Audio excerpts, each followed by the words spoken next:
Good morning বন্ধুরা, ছায়া daily ব্লগে সবাইকে স্বাগত জানালাম। এই যে সকালবেলা এখান থেকে ব্লগটা শুরু করছি। আর সকালবেলা উঠেই রান্নাঘরে, কেন মেয়ের তো স্কুল, এই যে মেয়ের জন্য আলু ফুলকপি ভাজা বসিয়ে দিয়েছি। এদিকে আলু ফুলকপি ভাজা দেবো। আর এখানে যে ময়দা বার করে নিয়েছি, নুন চিনি তেল দিয়ে দিয়েছি, ময়দাটা মাখবো। মেয়েকে পরোটা করে দেবো আজকে একটু।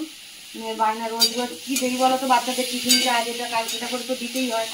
হ্যাঁ, মেয়ের বায়না কাল রাত থেকে ফুলকপি আলু ভাজা আর পরোটা নেবে, তাই জন্য এই সকালবেলা উঠেই বসিয়ে দিয়েছি। আর এদিকে মেয়ে চান করবে বলে গরম জলও বসিয়ে দিয়েছি। চলো দেখতে থাকো ব্লগটা প্রথম থেকে শেষ অবধি। নিশ্চয়ই ভালো লাগলে ফেসবুক থেকে দেখলে ফলো করো, আর ইউটিউব থেকে দেখলে সাবস্ক্রাইব করো আমার চ্যানেলটা ছায়া ডেলি ব্লগে। এই এখন রাখি, পরে আবার আসছি তোমাদের কাছে। পরোটা তো হয়ে গেছে, এই যে মেয়ের টিফিন গুছিয়ে দিচ্ছি। এই যে পরোটা দিয়ে দিচ্ছি। ওর স্টিলের টিফিন কারিগুলো ওই বাড়ি, ওর পীর বাড়ি থেকে গেছে, তার জন্য বাধ্য হয়ে আমাকে ঠান্ডা করে আর দিতে হচ্ছে। এই যে আলু ভাজা, ফুলকপি আলু ভাজা আর এই পরোটা, এই যে দিয়ে দিলাম মেয়েকে টিফিন। চলো মেয়েও রেডি হয়ে গেছে, বেরিয়ে যাবে। রাখছি এখন, পরে আবার আসছি। এই যে চলো বন্ধুরা, এই যে তোমার দাদাভাইকে খেতে দিয়ে দিচ্ছি, কাজে বেরোবে। না ধর, এই যে কাজে বেরোবে তোমাদের দাদাভাই, তাই খেতে দিয়ে দিলাম। চলো এবারে চা বসাবো, চা খাইনি এখনো অবধি।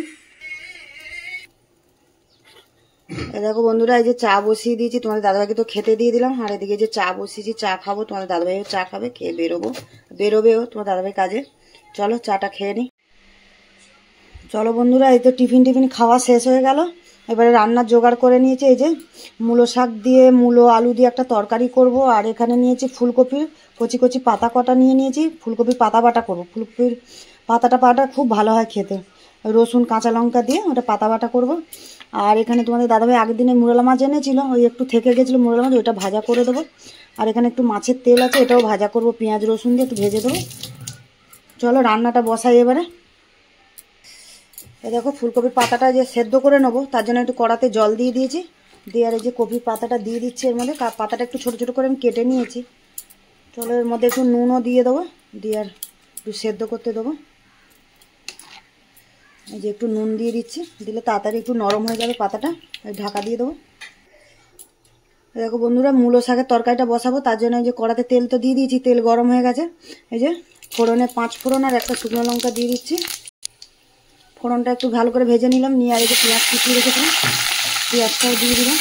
দিয়ে পেঁয়াজটা একটু ভেজে নেবো, তারপরে এটা দেবো। এই দেখো পেঁয়াজটা হালকা লাল করে ভেজে নিয়েছি। এবারে শাক আর মূলো যে আমি ধুয়ে রেখে দিয়েছিলাম, আলু একসাথে জল ভরাতে রেখে দিয়েছিলাম, এটা দিয়ে দিলাম। এবারে দিয়ে ভালো করে নাড়িয়ে নিই। এটা দেখো শাক আলুটা কতটা কমে গেছে, একটু চাপা দিয়ে ভালো করে কষাবো, তারপরে নুন হলুদ মশলা দেবো। আর এইদিকে দেখি এই শাকটা কী হলো। এদিকে ফুলকপির পাতাটাও সেদ্ধ হচ্ছে, আর একটু সেদ্ধ করে নিয়ে এবারে এটাও জল ঝরিয়ে পাবো ছিল। দেখো বন্ধুরা, শাকটা তো অনেকটা কমে গেছে। এবার আমি নুন হলুদ দিয়ে দিচ্ছি, নুন হলুদ দেবো। এবার নুন হলুদটা দিয়ে একটুখানি আর একটু কষাবো, তারপরে মশলাগুলো দিয়ে দেবো।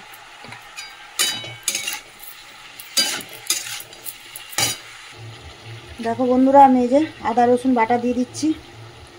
এই যে 1 চামচ মতো আদা রসুন বাটা দিয়ে দিলাম। দিয়ে দিচ্ছি যে লঙ্কার গুঁড়ো, ধনের গুঁড়ো, আর দিয়ে দিচ্ছি যে টমেটো কুচি, কটা কাঁচা লঙ্কাও দেবো। চলো মশলাটা কষে নিই আগে। দেখো বন্ধুরা, এই যে শাক মশলা ভালো করে আমি কষিয়ে নিয়েছি।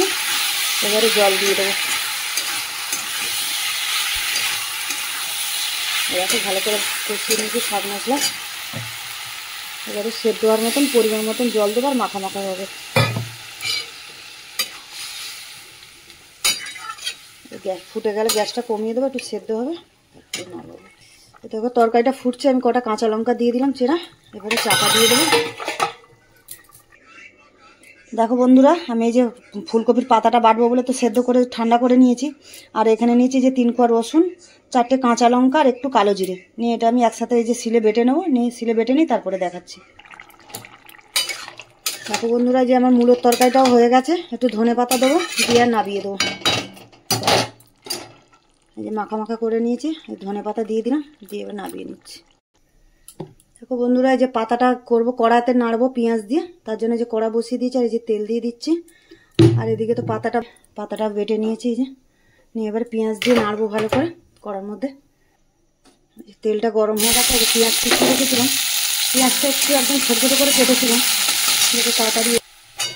দেখো পেঁয়াজটা এই যে লাল করে ভেজে নিয়েছি, এর মধ্যে আমি একটু হলুদ দিয়ে দেবো। এই যে অল্প করে একটু হলুদ দিয়ে দিচ্ছি। আর নুন তো সেদ্ধর সময় দিয়েছিলাম, তাও জল বেরিয়ে গেছে, একটু অল্প একটু নুনও দিয়ে দিলাম। দিয়ে একটু তেলের মধ্যে দিয়ে দিলাম হলুদটা, কেন তাহলে কাঁচা গন্ধ বেরোবে না। দিয়ে পাতা বাটাটা দিয়ে দিচ্ছি। দিয়ে পাতা বাটাটা দিয়ে ভালো করে নাড়বো, এর সাথে মেশাবো।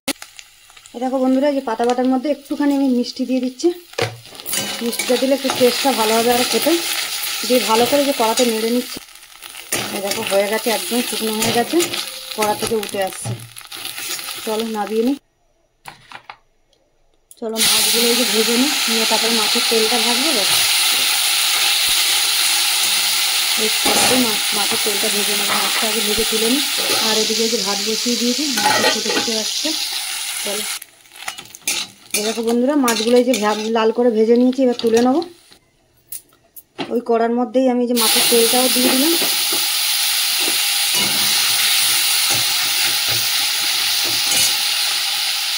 এর মধ্যে যে রসুন, পেঁয়াজ, কাঁচা লঙ্কা এটাও দিয়ে দিলাম। দিয়ে একটু ভাজা ভাজা করবো, নুন হলুদ দিয়ে দেবো।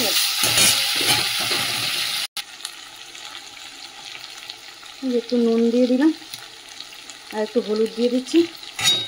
দিয়ে তো ভালো করে ভেজে নেবো।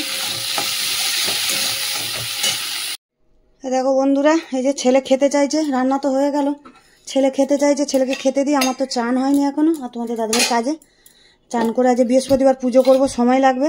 এদিকে এই যে ছেলেকে খেতে দিয়ে দিচ্ছে। এই যে মাছ ভাজা, মাছের তেল আর পাতা বাটা করেছি, এখানে মূলোর তরকারি, আর এখানে আগের দিনের একটুখানি তরকারি আছে, ওইগুলো ছেলে খাবে না। ছেলেকে এই দিয়ে খেতে দিয়ে দিই এখন। চলো চান করব, পুজো করবো, তারপরে আসছি।